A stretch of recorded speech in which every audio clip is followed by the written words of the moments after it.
how do you put together a book that helps people who are about to retire or perhaps have already retired, and it's just not working. We weren't positioning ourselves as authorities on what people should do in retirement. So we focused on the idea that retirement is somewhat of a journey. And when you go off on a journey, it's good to have a guidebook. And what a guidebook does is let you figure out your own questions about what do you want to see, where do you want to go, et cetera. And so that was the model that we used to put this book together. We wanted to keep it simple. We wanted to keep it concise. We wanted to be like a conversation between us, the writers, and whoever the reader might be. Welcome to this edition of Retire Well, Retire Happy with your host, Annie Nelson. An Australian look at reinventing yourself for retirement and getting yourself retirement ready. It's always fascinating getting to know what people are getting up to in retirement, how they are supplementing their incomes, pensions, where they have chosen to live, how they are filling their time, what charities they are supporting, and what adventures they are having. And we'll also talk to experts in their fields, including investing, health, estate planning, financial advisors, and seniors health care. Hi, welcome back to the Retire Well, Retire Happy show with your host, Annie Nelson. And today I have two for the price of one. We have two guests. They are friends and co-authors, Ted Kaufman and Bruce Hiland. Ted is the former U.S. Senator from Delaware, succeeding Senator Joseph Biden. Ted was Biden's chief of staff for 19 years and led his presidential transition planning in 2020. He taught at Duke Law School for 26 years. At 81, he and his wife Lynn celebrate their 61st anniversary this year. Amazing. Bruce's career included McKinsey, more than 4 years as Chief Administrative Officer at Time Inc., 20 years of independent consulting, and 4 startups. Now 80, he and Ginny, married for 57 years, are enjoying their family, dealing with aging, and harvesting the fruits of their labour. Welcome to the show, Ted and Bruce. Thanks. Good to be here. Thank you. You haven't slowed down by the sounds of all this. You've led a very amazing, fruitful life, and you have a great family to enjoy your retirement with. I'd like to know more about what started you down the road to writing this book before we get into too much more. Ted, you want to take the lead or you want me to tell the story? Why don't you go ahead, Bruce? Well, we got together. We'd been classmates in graduate school many, many years ago. We got back together again about 5-6 years ago. And as we were talking about our shared experience, telling anecdotes about friends and acquaintances and people that we'd worked with who were retired, and a pattern started to emerge that there were quite a surprising number of people who were not happy in their retirement. They had the financial resources, but they just weren't enjoying it. They weren't feeling that it was meaningful. So as Ted and I talked through this, we concluded that this was something worth some serious attention. So we started doing a little digging around. And one day Ted looked over and said, let's write a book. We concluded that we'd learned enough, we'd observed enough, and our experience all supported it to come up with the book that you've seen. And the real challenge we faced right off the bat was, how do you put together a book that helps people who are about to retire or perhaps have already retired, and it's just not working? We weren't positioning ourselves as authorities on what people should do in retirement. So we focused on the idea that retirement is somewhat of a journey. And when you go off on a journey, it's good to have a guidebook. And what a guidebook does is let you figure out your own questions about what do you want to see, where do you want to go, et cetera. And so that was the model that we used to put this book together. We wanted to keep it simple. We wanted to keep it concise.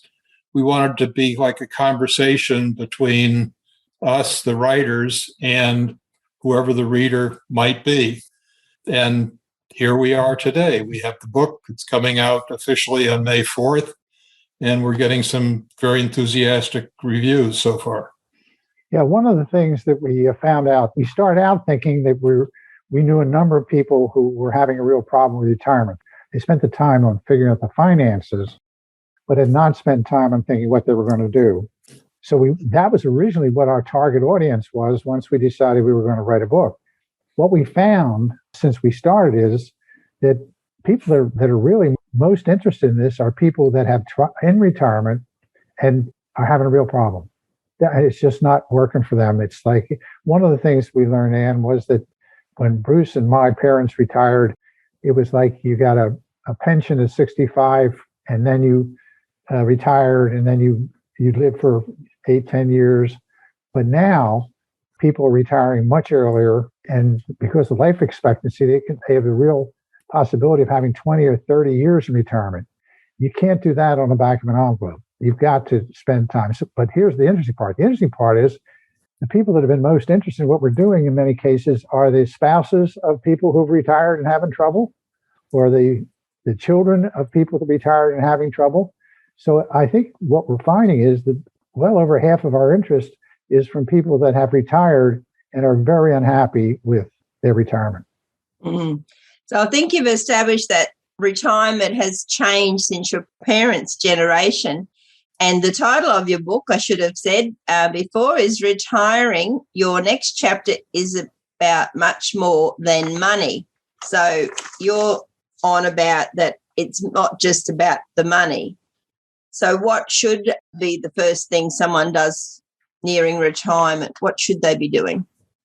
I think the first thing they should do is work out the money.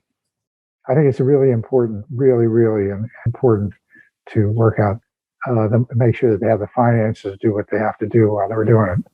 And then in the book, we go through the steps that you should take. It's a really complex mix of a whole bunch of things. If you look at the chapters in our book, I think you can see how complicated it is.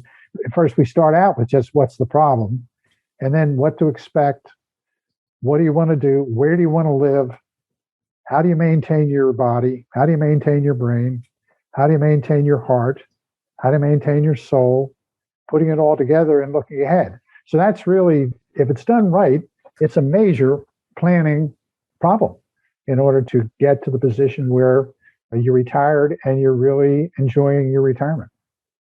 For you to write the book together, you must have had some cases or done a bit of research to see that some retirees, as you say, are failing retirement. So what did you come up with? Let me just tick off the examples. I think it's in the very first chapter, which kind of put it all in context of the people that more easily said than done. A financial services executive, retired woman who'd retired for a year. She'd done really good financial planning, but she was waking up in the middle of the night worrying, what am I going to do? What can I do? This is a disaster. Maybe I should go back to work. A public employee said, my best friends for years have been the people I worked with every day. Once I retired, I found we didn't have much to talk about beyond business. After several lunches without the business issues to talk about, we drifted apart. An attorney who was consumed by his career, he had no other interests, no hobbies or plans. He fought his firm's mandatory retirement policy right up to the last day in the office. A cocktail party, Ted had this experience of a retired CEO bending his ear for quite a while, talking about how bored he was after 6 months in retirement. He had nothing to do. His complaints went on and on. And last example was a corporate executive who had played a lot of golf and planned at 65 to go play more golf. But after about 4 or 5 years, his golf game started to fade, and he realized that he wasn't a contributing competitive member of his foursome, and he just had to give up the game. Well, you've obviously got some good research there to back up your claim there. So why are most retirees unprepared for the reality of retirement? I think that they're thinking kind of short term. And I think a lot of people, ever since they first started working, were saying, oh boy, someday I'm going to be able to just go off and retire and, stay in the hammock and read books and things like that. It's kind of a deeply ingrained in a lot of people that they'll be funny, all I need to do is just get away from what I'm doing and I'll be happy. And that turns out to be just a fool's errand. I mean, you really have to plan. Again, when you're talking about 25, 30 years, you really have to plan what it is you're doing. The other thing that came clear to Bruce and to me was that we needed a new definition of retirement, because the retiring at 65 and getting a gold watch just didn't apply to folks now. So what the definition we've come up for retirement is the time at which you decide you are going to control your own schedule. Mm. So when you're free to set up your own schedule, that doesn't mean you stop working. That doesn't mean that you stop being involved in all kinds of things. But for instance, when I retired in 1995, I still worked at things. I was, as you said earlier, I taught for 26 years. I was involved in a whole number of things. So basically what we're talking about, a new definition of retirement to take into account the fact that it's going to be a long-term thing. It's going to be much more complicated than retiring before. And on top of that, I think when you look around at the books that are written on retirement, 95% of them are written about the financial side, which is, as we said at the beginning, is very, very important. But people spend a lot of time on the financial side, but then it comes to the what they're going to do part. That's the part where they just haven't spent the time. And as Bruce said, there isn't that much literature out there on what actually do during retirement. Mm. Let me add one thing to that, and it's an interesting phenomena. A very prominent wealth manager that I talked and worked with for years suggested that we should call this book Overcoming Denial. And his experience was he was working with his clients, and they were having all the money issues had been resolved. And he said with almost more than half of the clients, when he'd try and get them to start talking about what they were going to do with their time, what the relationships were that they wanted to improve, some that they might want to change, he said they just wouldn't do it. They just didn't want to do it. And at the risk of gender typing, it's obvious from our experience that men have a much more difficult time confronting feelings and dealing with some of the emotional parts of the experiences in the retirement process. And that seems to contribute to the denial as well. But bottom line is there's all sorts of there's all sorts of very good help to do the financial planning. There's good help for to do an estate plan and all that stuff. But there's not much help around to deal with all these other issues that have to do with whether or not you have a satisfying life. Mm. And going back to what you were talking about before with catching up with old workmates, and then they drift apart because I think it's all about labels as well. And we're so used to having our label of our job title. But once we stop working, our colleagues no longer see us as useful to keep up the relationship because we have no influence anymore. So the retirement label certainly needs a bit more effort put into it, that's for sure. And you've come up with your own title there. You talk about choices. What are the most important choices do you think you have to make when you're looking at retirement?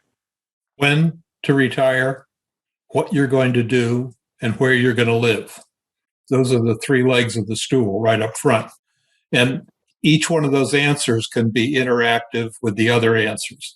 But that's where we start the book. That's where we encourage our reader to start their thinking and their reflection. Once they've got a handle on when they're going to retire, what they're going to do, and where they're going to live, then we take them through the challenge of, as Ted ticked off earlier, maintaining your body, which is a precondition for health, maintaining your mind, maintaining what we call your heart, not the heart your cardiologist is interested in, but your emotional heart, and then finally your soul. So that's the structure. That's the process. And when we talk about soul, we're not talking about it has to be through organized religion. But the fact that the spiritual, what the studies have shown, and it's in the book, is that if people get into more spiritual things, and it can be yoga, it can be all kinds of things that are generally lumped into spiritual, it can increase their, not just the life, how long they live, it can also increase the quality of life. And the other thing that's important to remember when you're doing this is, another tip is socialization. If you have involved in socialization, get out and see people. It's very easy when, like you say, when your mates from work no longer are interested in talking to you, you can begin to get in a situation where you're staying at home, you're reading books, you're doing things that are okay in some degree, but really not getting out and spending time with people other than the people that you live close to. So I think that an important part of this is socialization. An important part of it is having a spiritual interest in addition to the heart and the mind and the body. Yep, and it'll be different for everyone. Have you come across any problems in the home when both are home all the time? Well, let me sandwich one thing in, because I had a perfect example of this. They had I lived in Wilmington, Delaware, and DuPont company used to be gigantic there, and they started retiring people early. And a friend of mine, his wife said to him after a week, she said, "I married you for good times and bad, but not for lunch." The relationship issue starts if you have a significant other, partner, wife, spouse, however, whatever the term is. If you have somebody, that's where you have to start paying attention early. If you haven't been up until that point, even with people that have had very, very good relationships, the good relationship has been in the context of a work dynamic and a schedule that's been shaped by the professions or the work of each of them, and kind of the routine and the pace of what they did and who they did it with. And all that comes to the fore. So we counsel, there's very little specific advice in the book, but as I recall, we make it very clear that you start with your spouse, start with your partner. You might even give your partner a copy of this book separately so that everybody knows what's going on, and work through those questions, because the socialization starts there and it reaches out to your friends and acquaintances. And as Ted referred to a few minutes ago, the hard research shows how important socialization is for your health as you age. The payoff is dramatic and it's there. Mm-hmm. The other thing is, anyone, especially as the older you get, Bruce and I are both in our 80s, is that for most people, retirement's a team sport. All the issues you deal with, if you have a spouse, there have to be a whole lot of team decisions made, because it goes back, look at the things we're talking about, where you're going to live, for instance. A bad mistake to not have, total alignment on where you want to live. And then a lot of alignment on what you want to do. It probably is the two of you that are going to do it. So it's dealing with the significant other is a very important part of having a successful retirement. And there's a lot of ins and outs to it. And it changes over your retirement time. That's true, because you probably aren't able to do what in your 80s, what you could do even in your 70s. And in the end, we usually end up on our own. So where you live can be an important decision to make, because where you're living now, is that going to be suitable for the person that gets left on their own as well? Good point. So what are the keys to successful planning that sometimes gets forgotten? One thing that jumps to mind is just asking other people, doing your research. And one of the things we do in the book is we've got a lot of footnotes, and then we have, by the way, each of these footnotes is keyed to our website so that the person doesn't have to type in all the detail.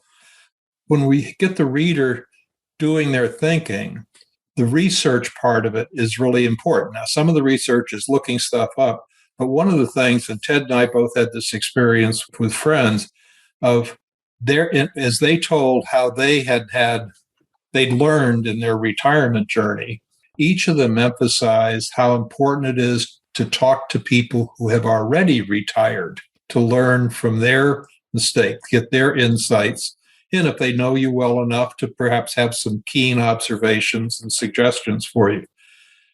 I think, it's not like one of the worst thing you can do is getting into reinventing the wheel.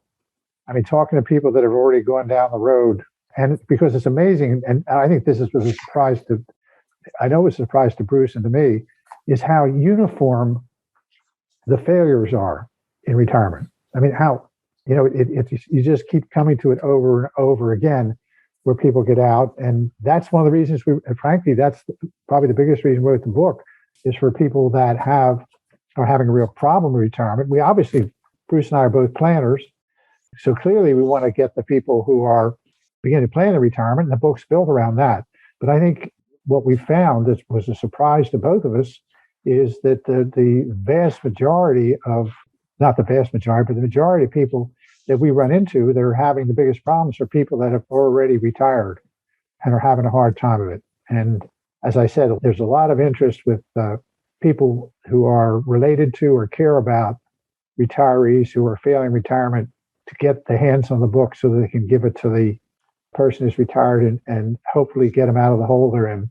Because some of them you can dig a pretty deep hole in terms of how satisfactory your retirement life is.